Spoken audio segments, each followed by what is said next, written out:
La révolution au-delà des frontières, qu'est-ce que ça signifie finalement des frontières pour une révolution? Au fond, on peut prendre cette question un petit peu fondamentale. Voilà, peut-on borner une révolution? Et c'est toute l'inquiétude des puissances voisines, c'est toute l'ambition, l'ambition messianique des révolutionnaires, d'une révolution voilà, qui a vocation à vivre, à s'étendre, à rayonner.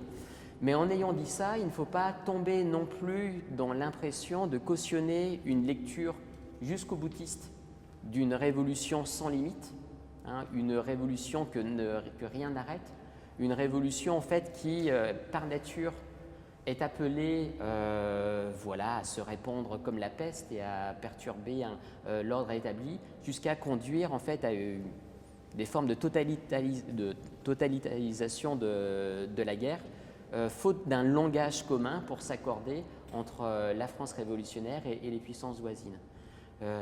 Et donc, pour tenir un petit peu la balance équilibrée entre ces deux tentations, on va procéder de manière méthodique, en historicisant sur le temps court la conception de la frontière qu'avaient de la frontière de la France qu'avaient les révolutionnaires, ou plus exactement comment les limites du royaume deviennent des frontières nationales, au prix d'une définition. De manière conventionnelle, commune, on définit une frontière comme une ligne continue et conventionnelle entre des États respectifs. Et cette conception de la frontière, cette conception linéaire de la frontière, c'est une conception en fait qui n'est pas si ancienne. Grosso modo, elle remonte au XVIIe siècle. Ce qu'on appelle l'ordre westphalien, vous savez, ces traités de 1648 qui ont mis fin à la guerre de 30 ans et qui ont défini ce que l'on a appelé par la suite cet ordre westphalien, c'est-à-dire une situation internationale dans laquelle des États souverains se reconnaissent mutuellement comme seuls interlocuteurs légitimes, traitent entre eux, définissent des traités par lesquels ils reconnaissent leur souveraineté et les tracés frontaliers qui leur sont propres. Seul interlocuteur, c'est-à-dire que les enclaves, les juridictions intermédiaires sont effacées. Donc on aurait ce langage commun qui s'établit au XVIIe, XVIIIe siècle, un langage commun qui peut déboucher sur on a pu parler par la suite de droit public européen au XVIIIe siècle, qui constitue une forme d'organisation d'équilibre entre les puissances, et ce droit public ou cet ordre international commun est bousculé à la fin du XVIIIe siècle. Il est bousculé notamment, mais pas seulement, par la Révolution française. On est dans un cadre pour lequel il faudrait pouvoir sans cesse jouer sur la focale, parce que cette perturbation de l'ordre international, il est lié précisément aux révolutions atlantiques, au soutien de la France à des rebelles envers le roi durant la guerre d'indépendance. Il est lié aussi au démembrement de la Pologne. Donc vous voyez que c'était avant 1789. Il y a des évolutions, des infléchissements marquantes qui s'opèrent, mais il est vrai que la France révolutionnée introduit une rupture à son tour, que la pensée contre-révolutionnaire a durci en parlant d'une forme d'incommunicabilité, d'une impossibilité à s'entendre entre cette France qui s'est mise en quelque sorte en rupture des puissances et les autres pays d'Europe. Donc voilà, bien avoir en tête un petit peu ces transformations qui affectent l'ordre européen à la fin du XVIIIe siècle, mais c'est une question qu'il faut aussi ramener à un glissement historiographique dans la manière d'aborder les frontières et en leur sein le fait national. voilà, depuis 40, même une cinquantaine d'années. Des historiens, des politistes, des sociologues, des hommes politiques se sont employés à déconstruire la nation telle que le 19e siècle avait pu la construire. Et donc on est passé finalement d'une nation qui était pensée comme préexistante, ancrée dans une géographie, dans la géographie d'un territoire que circonscrivent des frontières naturelles, à des frontières qui ne seraient que le fruit de l'histoire, le résultat de politiques croisées, avec une nation qui n'est plus pensée comme un a priori, comme quelque chose d'immanent qui attendait de s'incarner dans un cadre qui était le sien, finalement, en quelque sorte, de toute éternité, mais une nation qui, finalement, est à la fois la justification ou l'explication des frontières qui ont été construites empiriquement au fil de l'histoire. Voilà, c'est cette déconstruction depuis Suzanne Citron et autres qui a mis à mal cette idée voilà, d'une France qui préexistait à elle-même dans le cadre de l'Hexagone. Or, la France, de la Révolution à l'Empire, est tout sauf un hexagone, à la fois parce qu'au tout début de la Révolution, voilà, elle est limitée en quelque sorte par toute une série d'enclaves, et puis elle va être amenée à multiplier ces départements. Elle va dépasser la centaine de départements avant même la prise du pouvoir par Napoléon Bonaparte, fin 1799. Elle culminera à plus de 130 départements. Donc voilà qui relativise ce cadre hexagonal. La Révolution occupe une place essentielle dans ce domaine, comme en bien d'autres, puisqu'elle pose un certain nombre de principes essentiels qui vont rayonner ensuite sur la période contemporaine, et en commençant par le droit des peuples à disposer d'eux-mêmes, le principe d'autodétermination qui va être mis, on va le voir, en pratique avant de connaître un certain nombre d'entorses et de remises en question. Il y a plusieurs principes qui vont s'affronter dans cette histoire qu'on va essayer de circonscrire dans l'espace d'une petite heure. Ce principe du droit des peuples qui découle du principe de la souveraineté populaire, mais il y a aussi des récits, puisque la France révolutionnaire construit un récit avec des actions narratives, si on veut emprunter la terminologie de Michel de Certeau, qui vont permettre la naturalisation de la frontière, et c'est toute la puissance du mot de la réunion employé par les révolutionnaires puis repris par Napoléon, parler de réunion plutôt que de conquête ou d'annexion, de façon à légitimer l'expansion qui est en place. Ce que je vous propose dans un premier temps, c'est justement cerner un petit peu la difficulté qui s'est posée aux révolutionnaires, comment justifier l'expansion en étant fidèles à leurs principes, on peut même dire à leurs idéaux, comment ce terme de réunion a dû faire sa place et faire oublier l'opprobre qui est porté au terme de conquête. Puisque la Révolution, d'une certaine manière, est fille des Lumières, et vous le savez tous, on a tous en mémoire les souvenirs, ne serait-ce que de Candide, de Voltaire. La condamnation cinglante, ironique, féroce, caustique, humanitaire aussi, des guerres de conquête, nées du caprice des princes, nées de prétentions dynastiques arbitraires.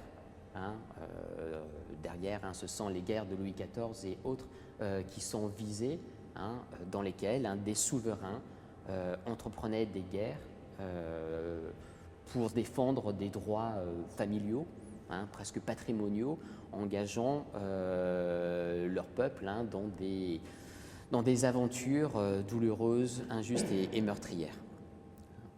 Les Lumières ont donc condamné ces vaines guerres de conquête, se sont attaqués à la vaine gloire des héros, des conquérants, qui sont accusés en quelque sorte de faire du brigandage à grande échelle. Donc il y a toute cette dénonciation qui est très présente.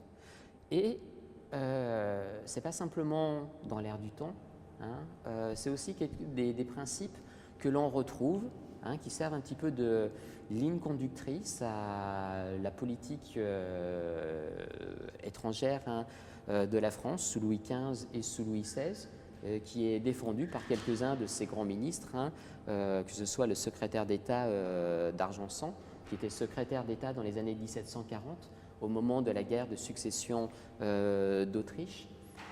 Et alors même que la France de Louis XV est victorieuse sur le champ de bataille à Fontenoy, qu'elle s'est ouverte la porte de Bruxelles et avec elle une possible conquête des Pays-Bas autrichiens, et qui préfère en fait une position d'arbitre, une position généreuse, qui mise sur l'arbitrage et le système de famille. Ce n'est plus le temps des conquêtes. La France en particulier a de quoi se contenter de sa grandeur et de son agrandissement. Il est temps de commencer à gouverner après s'être tant occupé d'acquérir de quoi gouverner. Et durant la guerre d'indépendance américaine, Vergennes, dans la suite, pouvait exprimer des idées semblables. L'idée que la France est faite, finalement, si l'on s'en tient à ces principes. Ces principes qui ont d'ailleurs des traductions, puisque au moment même où la guerre de 7 ans, donc de 1756 à 1763, agite l'Europe et le monde, la France et Turin et le royaume de Piémont-Sardaigne essayent de trouver, de se mettre d'accord sur des frontières naturelles qui ne seraient pas remises en question, puisque fondées sur la nature, fondées en particulier sur les cours d'eau et leur direction. Et donc il y a un traité dit des limites qui est signé en 1760 à Turin, et qui a pour vocation, qui a pour ambition de stabiliser la frontière alpine, cette frontière du sud-est qui a été marquée au XVIe, XVIIe et début XVIIIe siècle par de nombreuses opérations militaires. Donc les lumières contre le feu des guerres de conquête. Telle est la situation un peu des esprits, et les constituants, et plus tard les législateurs, et à leur suite les conventionnels, ont cette culture ancrée en eux. Répudiation, dénonciation des conquêtes, et néanmoins il y a un terme qui existe, qui est à disposition, et dont on pourrait se servir pour imaginer une autre façon d'agrandir un territoire, une façon qui est légitime. Et ce terme, c'est le terme de réunion. En lui-même, le mot de réunion, et on y reviendra, parce qu'il y aura toute une construction de la part des révolutionnaires, en lui-même, le mot de réunion, vous l'entendez, eh bien, il ne fait que d'unir à nouveau les membres d'un peuple qui avait été désunis par les caprices de l'histoire.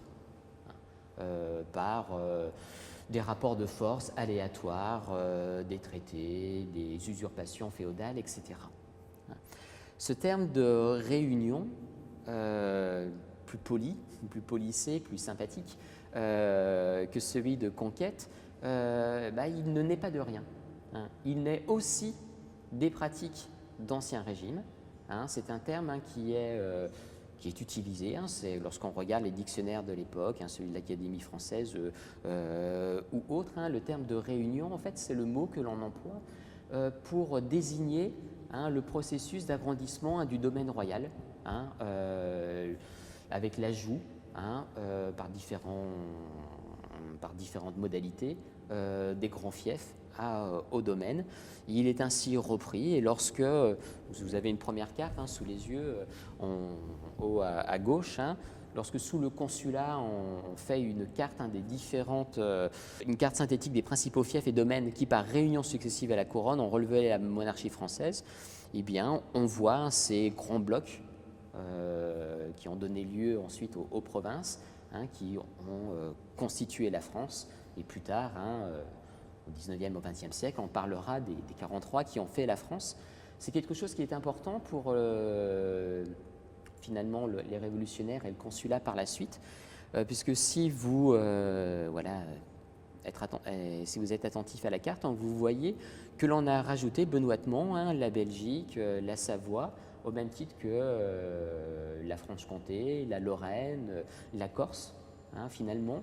Ce qui se passe sous la Révolution et sous le consulat, finalement, ça peut être aussi vu comme une forme de continuité. Et en tout cas, ça peut être présenté ainsi. Sous Louis XIV, notamment, le terme de réunion a été très employé au moment de la guerre contre les premières guerres de Louis XIV, victorieuses. On utilise le terme de réunion pour justifier les inclusions, on va y revenir, il y en a eu plusieurs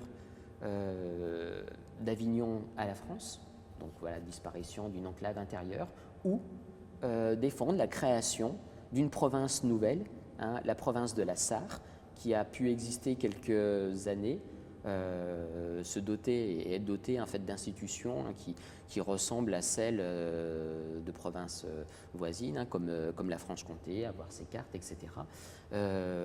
Qui n'ont pas fait long feu en raison des coalitions qui ont abattu la puissance de Louis XIV.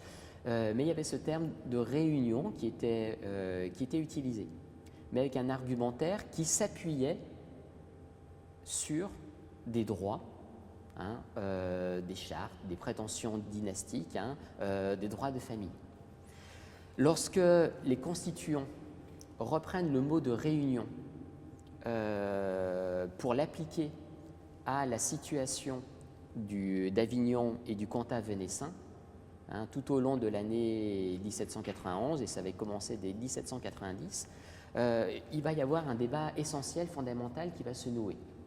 Ça va prendre des mois. Et il y a toute une série de séances à la Constituante au cours desquelles les députés discutent de la question et se divisent. Ils se divisent non pas tellement sur l'opportunité du rattachement d'Avignon et du Comtat à la France, encore que ils sentent bien que la situation est explosive. On est dans ce sud-est où les luttes de factions, ou en tout cas les rivalités entre villes sont nombreuses. Des villes comme Arles, Tarascon, Marseille mènent un petit peu, semblent mener leur politique. On sait qu'à Avignon, il y a des tensions très vives. Le parti francophile semble majoritaire. Dans le Comtat, c'est plutôt l'inverse. Donc, ça peut être un rattachement qui peut s'accompagner de discordes à gérer, et il y en aura. Mais ce qui inquiète plutôt les constituants, c'est l'argumentaire par lequel ils vont pouvoir justifier ce rattachement. Et finalement, le débat matriciel qui avait eu lieu lorsqu'on s'interrogeait 2 ans auparavant sur la manière un petit peu de ressusciter les États généraux par rapport à 1614, est-ce que l'on doit avoir une démarche historique en relisant les chartes, en essayant de reconstituer, de s'appuyer sur des droits qui sont gravés dans des documents, etc. Donc autrement dit, est-ce que pour justifier la réunion d'Avignon à la France, on va aller aux archives et contester au pape en se basant sur des documents qui remontent au XVe, au XVIe, au XVIIe siècle, reprendre cette démarche? Ou alors, est-ce qu'on va être conséquent dans les principes révolutionnaires que la Constituante est en train de mettre en place pour penser un autre ordre et tirer pleinement les conséquences de la souveraineté et du droit des peuples. Donc il y a ces débats essentiels qui se jouent, et l'on sait que ces débats, ils peuvent se dérouler aussi sous les yeux d'une Europe inquiète et circonspecte, puisque sans avoir un regard rétrospectif et une idée téléologique, ce qui se joue tout de même à Avignon, dont le mode de justification du rattachement, c'est finalement un laboratoire de ce qui peut se jouer, non seulement à Avignon, mais dans les autres enclaves du royaume, et il y en a, à la frontière vosgienne, etc., notamment dans le nord-est du pays, et puis peut-être au-delà. Finalement, après ces longs débats, cette tergiversation, la réunion d'Avignon est décrétée le 14 septembre 1791, presque à la veille, pour la constituante, de se séparer. Ce cheminement est important, il faut avoir en tête les discussions sur la réunion. Ça va permettre un petit peu d'amortir, vous savez, cette espèce de saut, de raccourci que l'on est tenté de faire, puisque une espèce d'accélération de l'histoire, lorsqu'on s'intéresse un peu de loin aux relations étrangères qu'entretient la France révolutionnée avec ses voisins européens, entre les prises de position de 1790, que d'aucuns taxent un peu d'irénique, avec le bellicisme qui s'affirme à partir d'avril 1792 et l'entrée en guerre, et d'une guerre qui va s'étendre à une coalition européenne de vaste envergure en 1793. Donc bien avoir en tête en fait cet argumentaire de la Réunion, du droit des peuples, qui est nourri en parallèle avec les déclarations, les débats, les discussions qui se font au sein de la Constituante, qui entérinent l'héritage des Lumières, qui entérinent la détestation des Lumières à l'égard des guerres de conquête. Et ça s'accompagne de gestes symboliques. Il y a des gestes symboliques, en quelque sorte, de réparation à l'égard des Corses. On leur explique, non, vous n'êtes pas français parce qu'il y a eu 1768. Non, vous êtes français parce que, vous adhérez à la fête de la Fédération le 14 juillet 1790. Vous serez sous une constitution, on ne dit pas décentralisatrice, mais le système des pouvoirs qui est organisé en décembre 1789 est extrêmement décentralisé. Dans ces gestes, rappelez-vous, il y a la statue de Louis XIV, place des Victoires, avec les esclaves enchaînés qui sont au Louvre, et ces esclaves enchaînés, ces captifs, qui représentent l'allemand, l'espagnol, le hollandais, c'est quelque chose qui choque. Avant même que l'on abatte la statue du roi, après la chute des Tuileries en août 1792, on a libéré en quelque sorte ces captifs assujettis qui blessaient en quelque sorte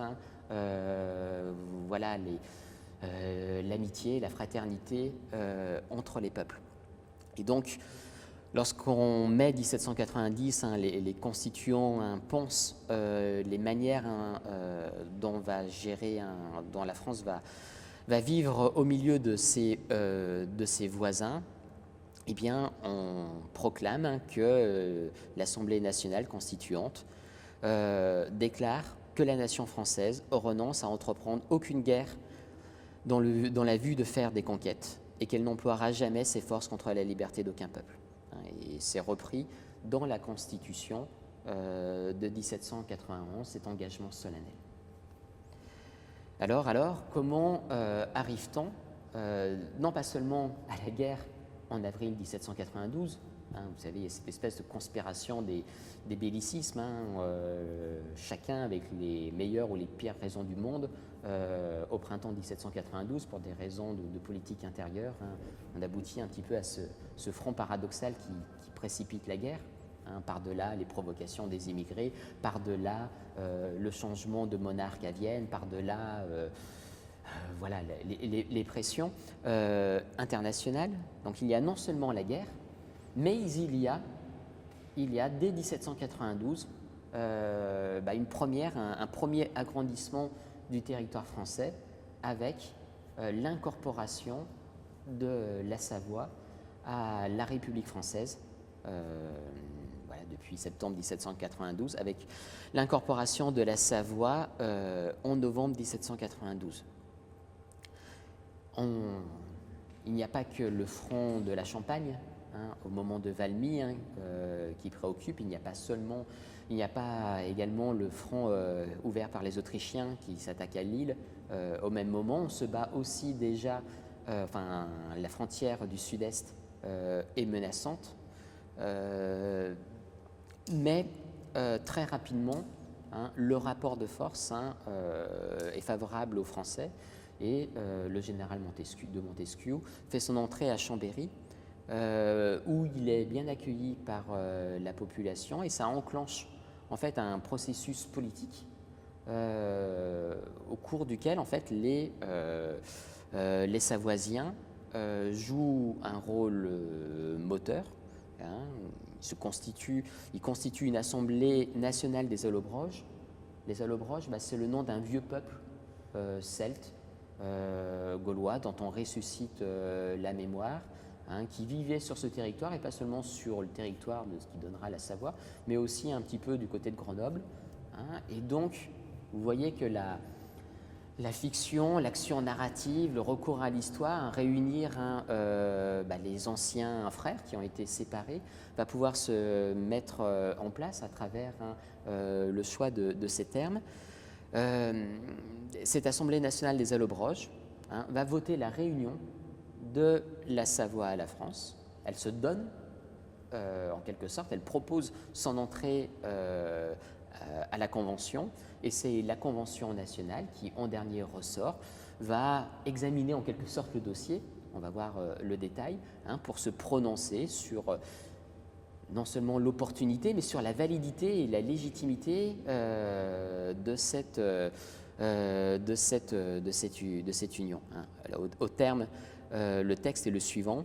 La Convention nationale, après avoir entendu le rapport de ces comités et avoir reconnu que le vœu libre et universel du peuple souverain de la Savoie, émis dans les assemblées de communes, et de s'incorporer à la République française proclamée le 21 septembre de la même année, considérant que la nature, les rapports et les intérêts respectifs rendent cette réunion avantageuse aux deux peuples, déclare qu'elle accepte la réunion proposée, que dès ce moment, la Savoie fait partie intégrante de la République française. Donc vous voyez, il ne s'agit en aucun cas d'une démarche unilatérale, d'une captation, d'une annexion, mais on accepte une réunion. Ça avait donné lieu en octobre et en novembre, avant que la Convention ne vote cette réunion, à un débat qui s'était établi sur la base d'un rapport qui avait, dans la rédaction, avait été confié à l'abbé Grégoire. Donc voilà, un rapport qui a son importance, puisqu'il s'agit en quelque sorte de tracer une ligne de conduite, et presque une éthique de l'expansion. À quelles conditions, ça va être une question fondamentale et qui va se poser pendant des années à la suite. À quelles conditions un agrandissement est-il juste et légitime, et est-il distinct d'une agression, d'une conquête? L'abbé Grégoire est très prudent. Ses conventionnels hésitent, ses collègues hésitent, parce que c'est nouveau et ça peut sembler contradictoire, à contre-courant des principes mêmes qui avaient été qui engageaient solennellement la nation française. Il y a des craintes à dissiper, et elles sont nombreuses au sein de la Convention, des craintes ou du moins des scrupules. Il ne faudrait pas que la politique de la République française, République française qui a quelques semaines d'existence à peine, soit d'emblée analogue à celle des conquérants, dont on a vu toute l'injustice. Il faudrait bien distinguer la démarche en cours de ce que Grégoire appelle le brigandage des conquêtes. Donc pas de domination cynique et démesurée, comme ça a pu être le cas au cours des siècles passés. Et puis il y a une autre inquiétude. Il ne faudrait pas se lancer, c'est la position de Grégoire, On va voir comment ça peut être discuté. Il ne faudrait pas se lancer en fait dans une espèce de guerre, de croisade finalement, en tout cas de vouloir construire une république universelle.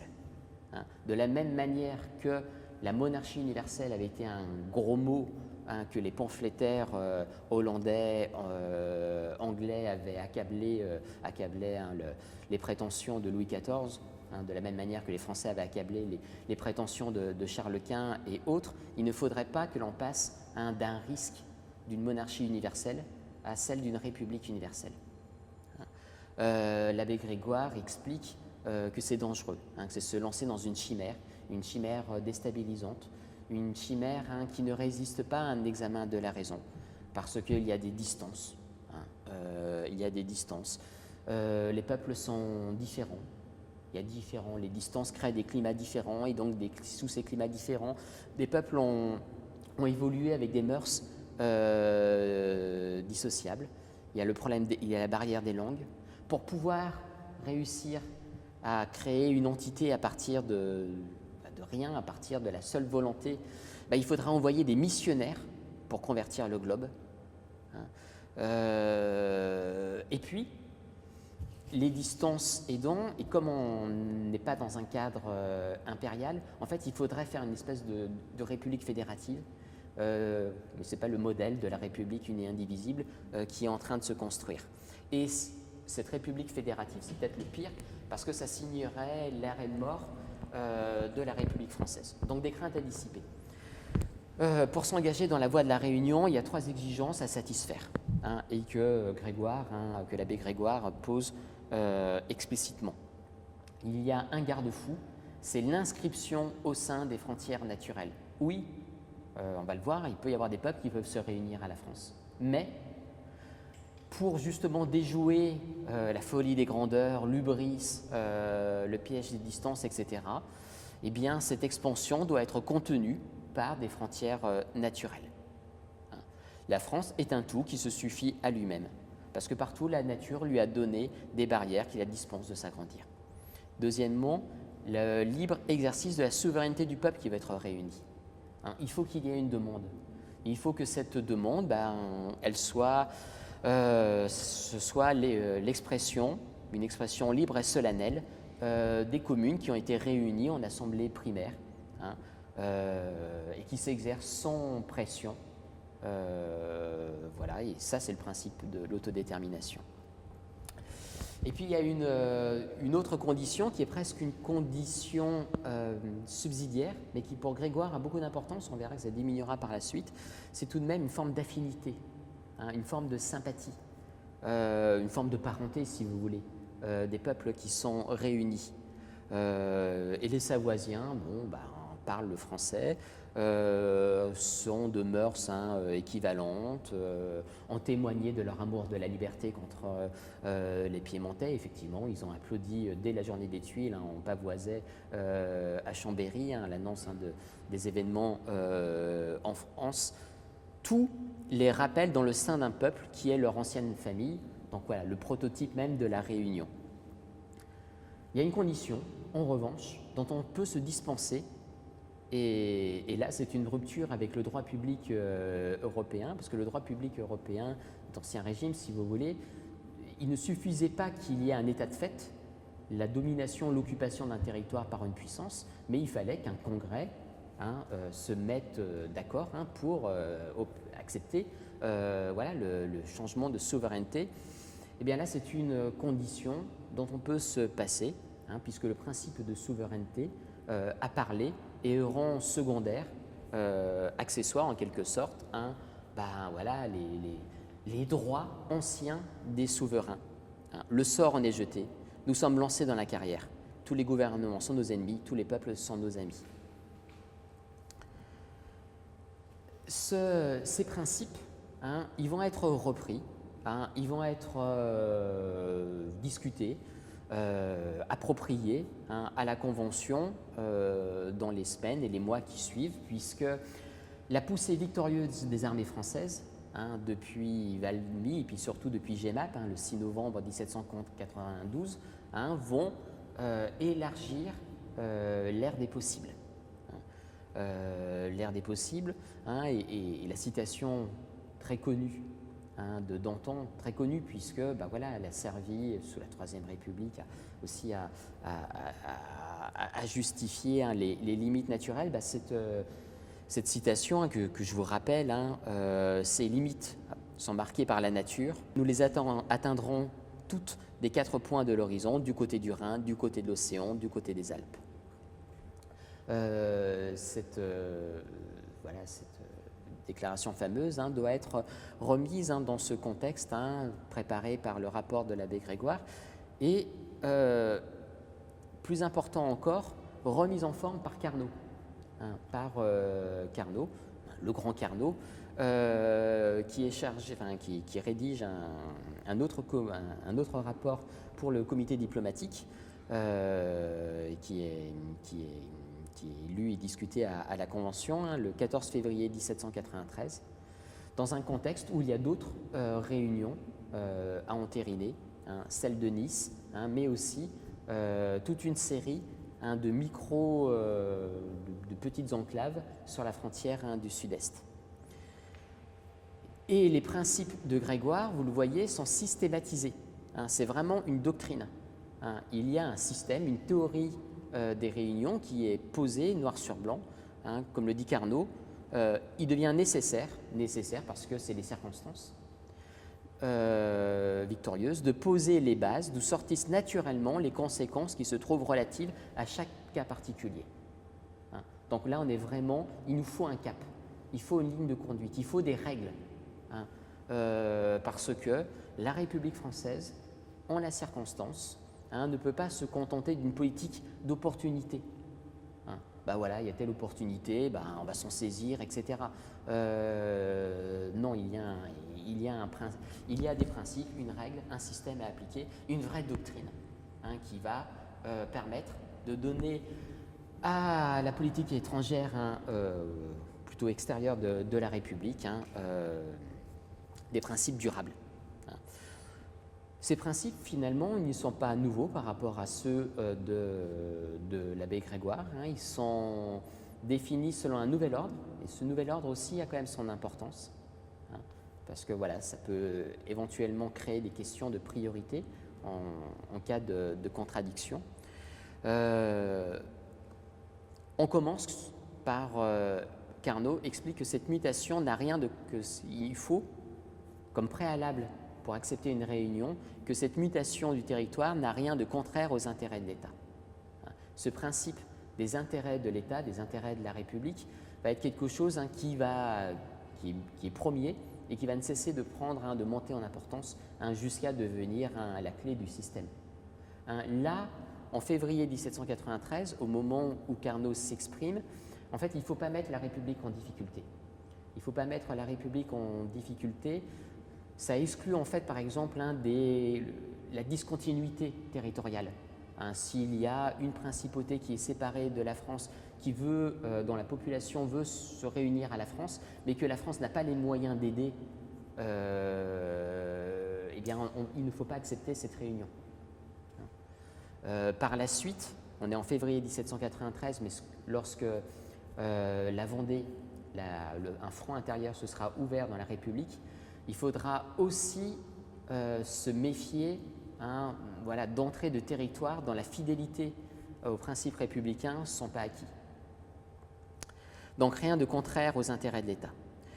Deuxièmement, que les communes qui regardent cette mutation l'ont demandé par l'émission d'un vœu libre et formel.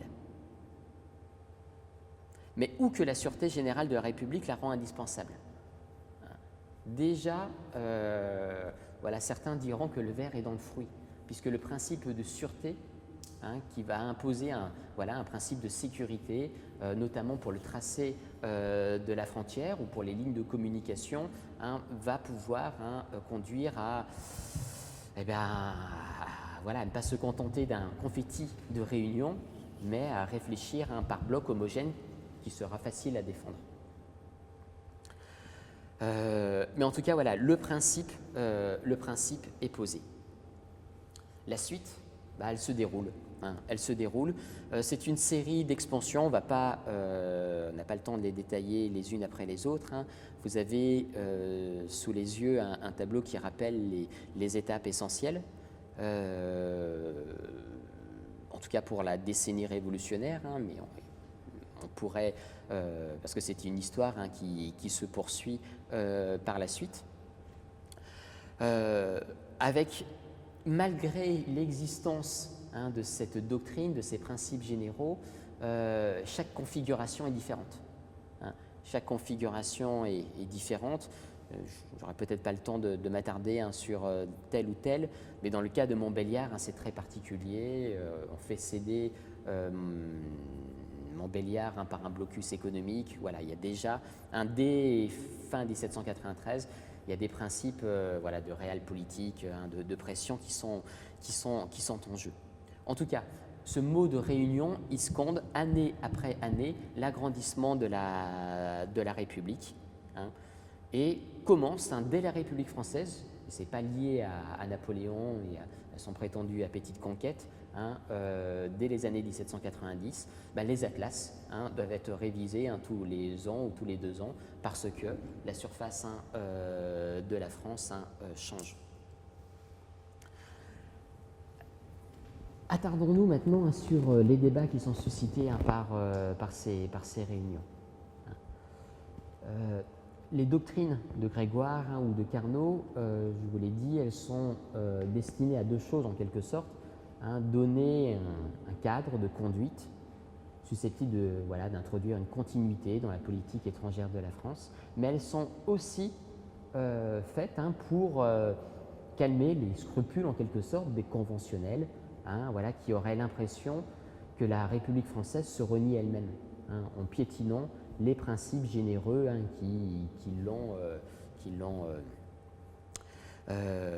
qu'elle a proclamés, hein. Et de fait, il y avait des inquiétudes, hein.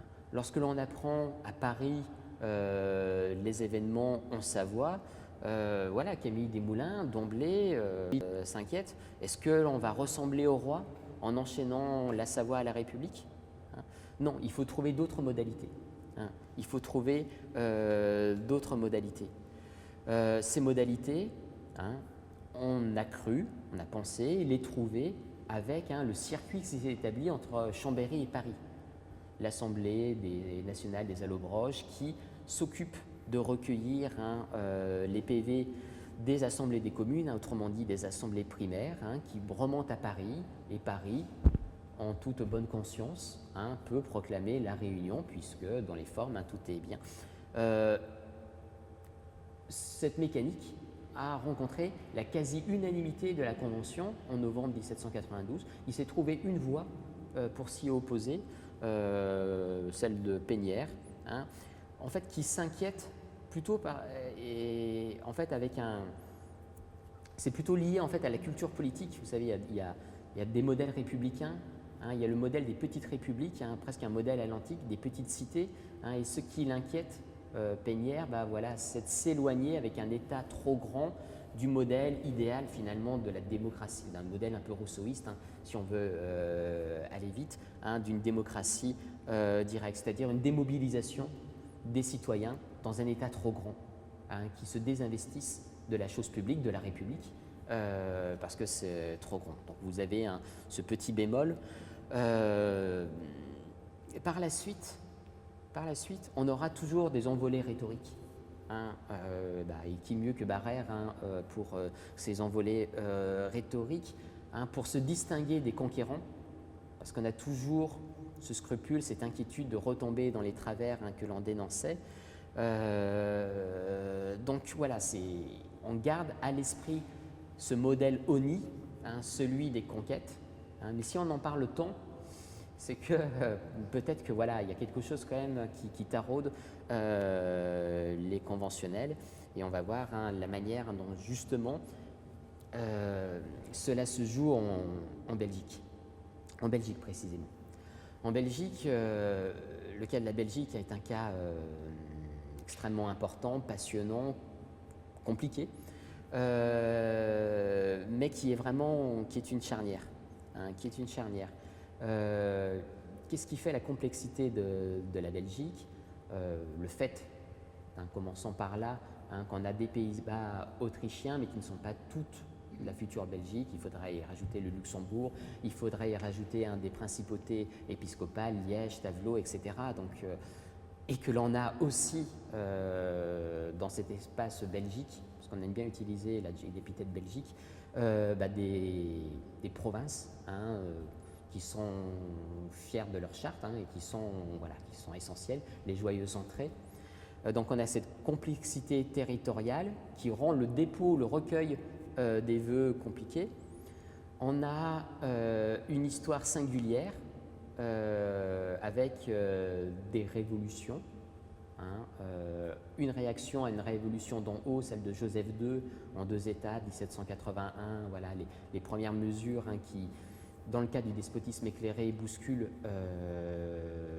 la position, la place de l'Église, sans prendre les formes des États provinciaux. Et puis 1787, une accélération avec une réforme judiciaire, administrative, qui est perçue par les notables, par les élites, par le patriarcat, les élites patriciennes belges comme une violation en fait de leurs immunités territoriales qui donne lieu à une révolution. Donc les Belges ont eu aussi leur révolution en plusieurs temps qui est liée aux événements de la Révolution française, mais qui a son autonomie. Révolution qui a été vaincue par les armes. Les Autrichiens ont repris pied à la faveur de dissensions intestines entre les virtualités de cette révolution brabançonne, conservatrice ou plus démocratique. Donc voilà, donc une histoire singulière qui semble être méconnue par la politique française qui va opérer en décembre 1792 par une forme de table rase qui est confiée aux généraux victorieux qui sont chargés de mettre en place, d'appliquer ce qu'on appelle le décret Combon, un décret du 15 décembre 1792 qui en quelque sorte organise la table rase, révolutionne les territoires conquis, en tout cas on dit occupés, en mettant fin aux dîmes et à tous les privilèges d'Ancien Régime. Pour les notables belges, c'est un dessaisissement de leurs droits. Et finalement, c'est se comporter en vainqueur, en maître et en souverain. C'est ce qui est porté par la députation du Hainaut à la Convention nationale, mais il y a d'autres députations, j'en ai mis qu'un exemple ou deux, qui expriment l'inquiétude des représentants de Bruxelles ou autres par rapport à la façon dont se déroule, dont est en train de se dérouler le processus.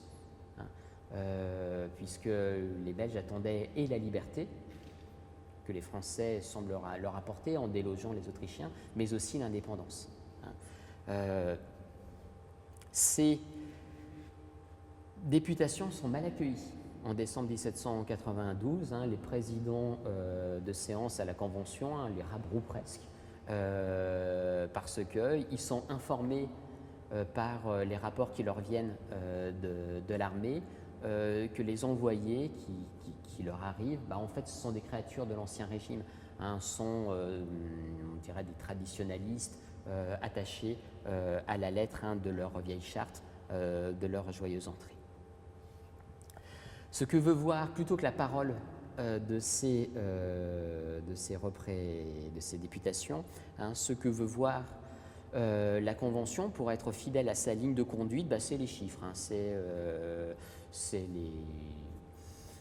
c'est la collecte des vœux dans les assemblées primaires. Alors voilà, vous avez beaucoup de choses sous les yeux.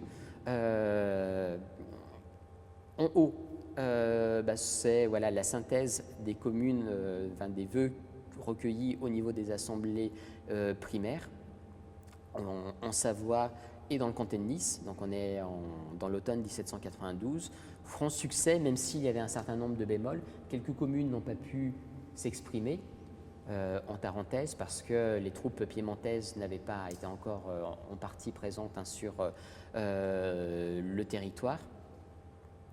Il y a des processus qui se jouent en deux temps.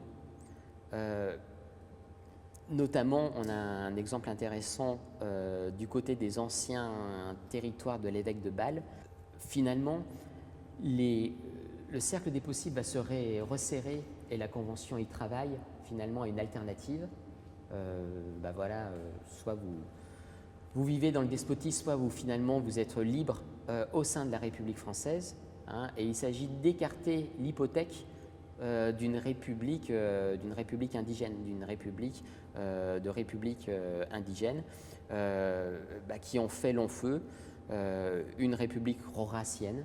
Hein, là encore, on reprend un très vieux nom pour lui donner corps. Hein. On conservera cette idée pour la rive gauche du Rhin, tous les territoires d'Aix-la-Chapelle à Mayence, hein, la possibilité d'une république cisrhénane. Mais cette possibilité va être écartée au bénéfice du processus de la Réunion tel qu'elle devait se dérouler selon la marche qui avait été codifiée en quelque sorte, théorisée en novembre 1792 et en février 1793. Seulement, les conditions du vœu libre sont largement entachées. Il peut y avoir un bon élève à Liège, il y a un vrai... parce que l'histoire de la révolution à Liège est encore différente, c'est une révolution interne, non pas contre un souverain étranger, mais contre une principauté épiscopale, donc c'est encore une autre problématique. Hein. Si, dans quelques cas, à Liège, Franchimont, etc., la participation est importante, hein, dans d'autres cas, la participation est très faible. Hein. Et puis, pour participer à ces assemblées, il y a déjà des vœux, il faut déjà prêter serment, on est dans un contexte de trouble, etc., ce qui fait que ne s'exprime qu'une minorité, plus ou moins mince, de francophiles. Et néanmoins, les vœux qui sont recueillis de manière fragmentée pour respecter le découpage de ces anciens Pays-Bas autrichiens, ces vœux qui sont récoltés en mars 1793 et qui vont autoriser la réunion de ces différentes entités à la République française, eh bien, on s'en souviendra 2 ans plus tard, lorsqu'en 1795, le rapport de force ayant de nouveau changé, puisque en 1793, au moment même où on proclame la réunion de Bruxelles à la République, les Français sont battus en mars 1793, et donc en fait c'est une réunion qui n'a pas le temps de se mettre en place. En revanche, en 1795, dans la foulée de la victoire de Fleurus et jusqu'à la prise de Luxembourg 1 an plus tard, le rapport de force a changé. La Prusse s'est retirée de la coalition, les Français sont victorieux, et là on a une possibilité pour stabiliser les relations internationales, mais ce qui se produit, il s'agit pour la République, la Convention intermidorienne, puisque ce sont des débats, le gros des débats va se jouer fin de l'été 1795, début de l'automne 1795, à propos notamment du sort des Pays-Bas autrichiens. Ce qui change, et là des travaux, notamment ceux de Marc Bélissa ou d'Hervé Levers, ont bien étudié le tournant qui s'opère en 1795. C'est une conception différente de la République qui se déploie. et qui s'affirme. Il y a toute une série d'opuscules, de pamphlets, d'essais écrits par des figures plus ou moins fameuses et qui vont justifier en quelque sorte l'intérêt de la République. Il s'agit de théoriser l'intérêt de la République. En incluant une dimension économique pour légitimer l'expansion de la République, avec l'idée que la France mène la guerre de la liberté pour les peuples, et qu'elle est en quelque sorte le champion des peuples, et que pour lui donner les moyens de la victoire, il faut qu'elle puisse capter les ressources de ces peuples. Ça peut paraître cynique, puisqu'on le dit même dans le décret de réunion, la restauration de nos finances exige, parce qu'il y a des biens nationaux, depuis Paris, on se régale en pensant aux biens des monastiques en Belgique, on s'en fait un château en Espagne, enfin voilà, on va pouvoir financer la guerre par ces biens nationaux. Et on ne va pas juger opportun de consulter à nouveau les Belges, comme on avait pu le faire en 1793. On ne consulte pas les populations du Luxembourg, parce qu'elles étaient déjà restées en dehors de la révolution brabançonne. Elles sont perçues comme des populations rurales soumises à une occupation militaire étrangère et voilà, qui n'ont pas la maturité politique nécessaire.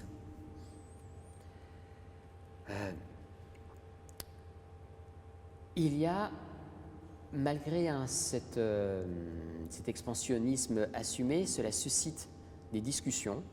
Ces discussions, elles peuvent être partagées au sein des armées par, j'allais dire, des Français ordinaires. Là, il y a un livre récent qui est basé sur la correspondance de ces volontaires ordinaires, Gabriel Noël, un volontaire de 1791, qui devient soldat, un vrai soldat au fil des années, qui a pu s'interroger, comme d'autres, sur les bonnes limites de la France en 1795. Si on s'interroge, c'est parce qu'il y a un débat. Il y a des partisans des petites limites qui estiment que ce qui va faire la sécurité et le bonheur de la France, en fait, c'est l'ancien précaré, enfin l'ancienne ceinture de fer de Vauban. Ce qui assure la sécurité d'un pays, c'est ses citadelles, c'est ses forteresses, et qu'il est risqué de s'étendre trop loin, parce qu'on peut mettre en doute la valeur défensive d'un fleuve. Seulement, ces arguments sont discrédités parce que les tenants de ces petites limites sont perçus comme des crypto-royalistes et on les soupçonne de vouloir faire une paix de compromis en se servant de la Belgique ou d'autres comme d'une monnaie d'échange que l'on pourrait restituer, rétrocéder aux souverains étrangers pour la paix en Europe. Parce que de fait, lorsque la Réunion est proclamée, le territoire réuni devient partie intégrante de la République française. Et la République française est une et indivisible. Autrement dit, un territoire qui a été uni à la France jamais ne pourra être désuni. Ce n'est pas une monnaie d'échange. Et c'est cette conception qui perdra en quelque sorte Napoléon. On ne comprend pas un petit peu l'obstination avec laquelle il veut tenir les départements qu'il a reçus ou qu'il a constitués. C'est parce qu'il y a cette obligation constitutionnelle et que de la même manière que la République est une et indivisible, l'Empire est indivisible.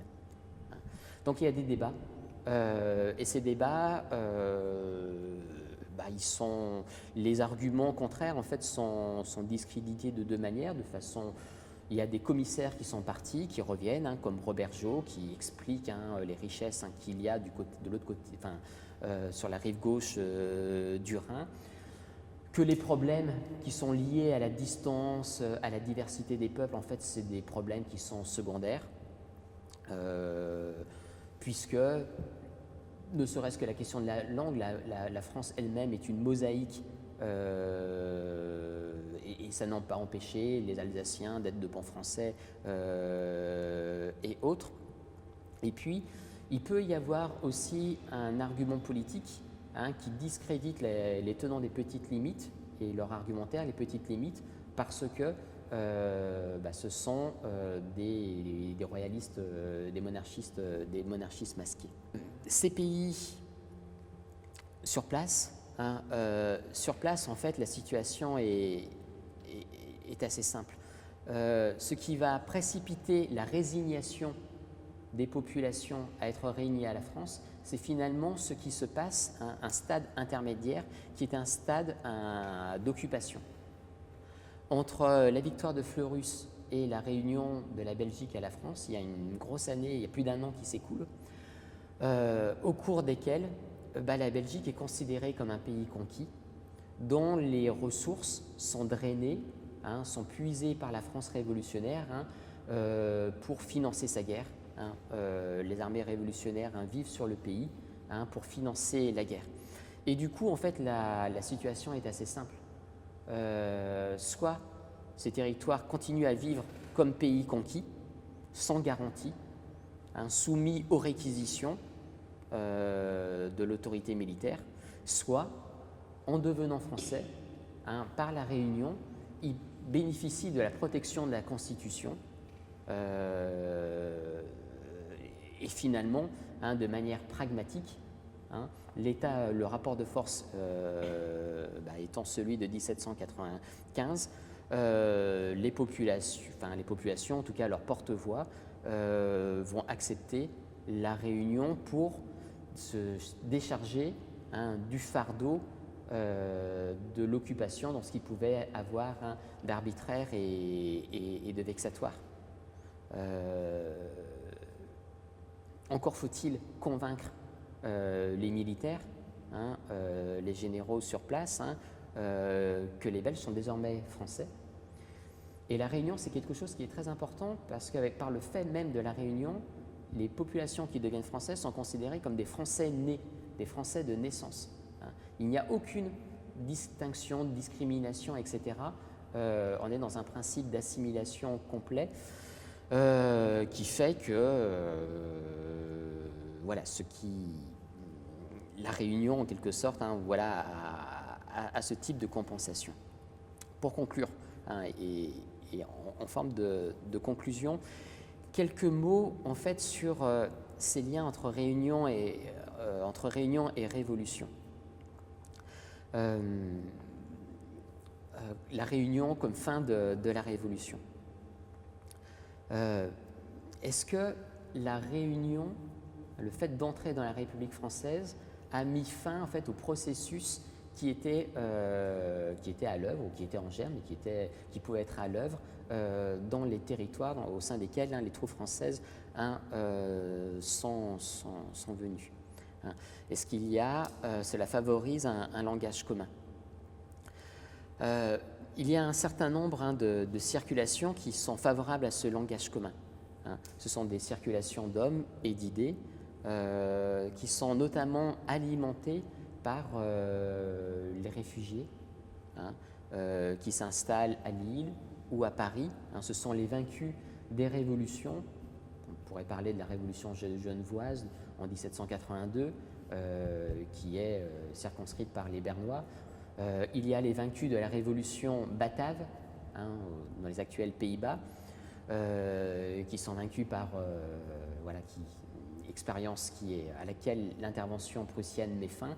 Il y a les vaincus de la révolution belge, brabançonne, en 1790-1791, qui s'installent à Paris et qui ont des liens avec un certain nombre d'intellectuels français, on va dire, Mirabeau, Brissot, etc., dans lesquels circulent les idées, les mots d'ordre, on lit les pamphlets, on lit les plans. Ça peut prendre la forme de volontariat et d'un volontariat armé. Ces quelques milliers de réfugiés peuvent constituer des formes de légions qui doivent jouer un rôle dans la reconquête de la liberté et l'expansion de la révolution. Mais il n'en demeure pas moins que ces révolutions indigènes qui se sont constituées de façon autonome ont développé leurs mots selon leur culture politique. Vous avez pu voir il y a presque un dialogue de sourds en décembre 1792, janvier 1793, lorsque sont accueillis les représentants belges à propos du mot liberté. Le mot est sur toutes les lèvres, mais on l'entend différemment de part et d'autre. Ces différences, ces divergences vont être résolues de façon autoritaire, notamment lors de la phase en fait, de l'envoi de commissaires. On peut prendre l'exemple de Liège. L'exemple de Liège s'installe à Liège dans plusieurs représentants du peuple, notamment Augustin Freycinet, qui vont être chargés de mettre en place les nouvelles bases territoriales, un nouveau découpage départemental. Et c'est là que les masques tombent, puisque les anciennes solidarités territoriales, qui avaient plusieurs siècles d'existence dans le cadre de la principauté de Liège, ou les solidarités provinciales dans l'ancienne Belgique vont être redécoupées lorsque l'on va créer 9 départements qui s'opèrent sur d'autres logiques, vont amalgamer des territoires dans lesquels les populations avaient vécu de façon antérieure différemment, de façon à liquider en fait l'héritage des anciens privilèges, des anciennes identités,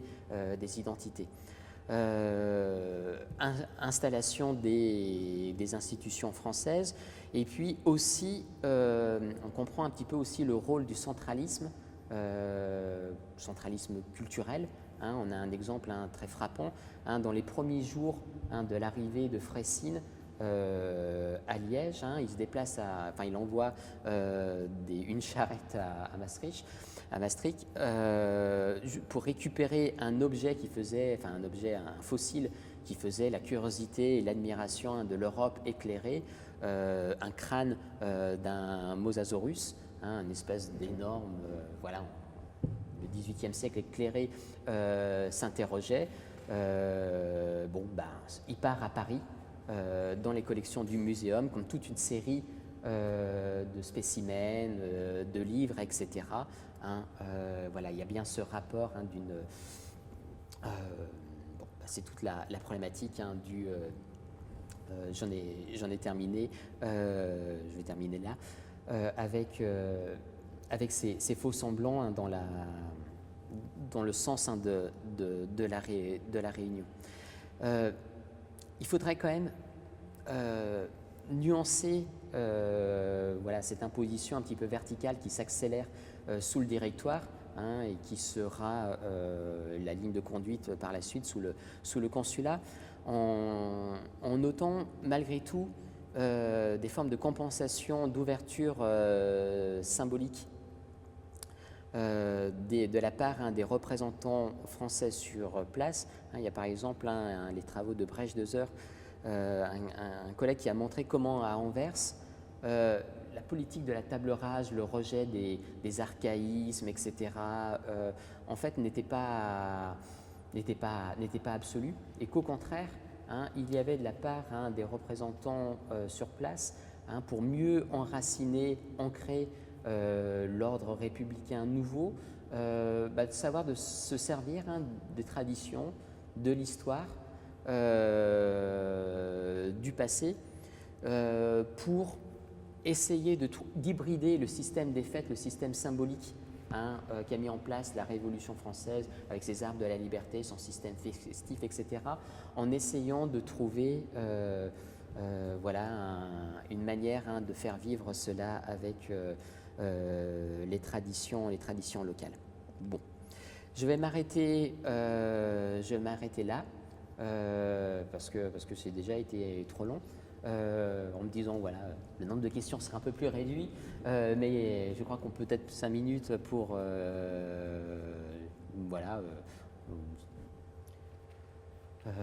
approfondir certains points.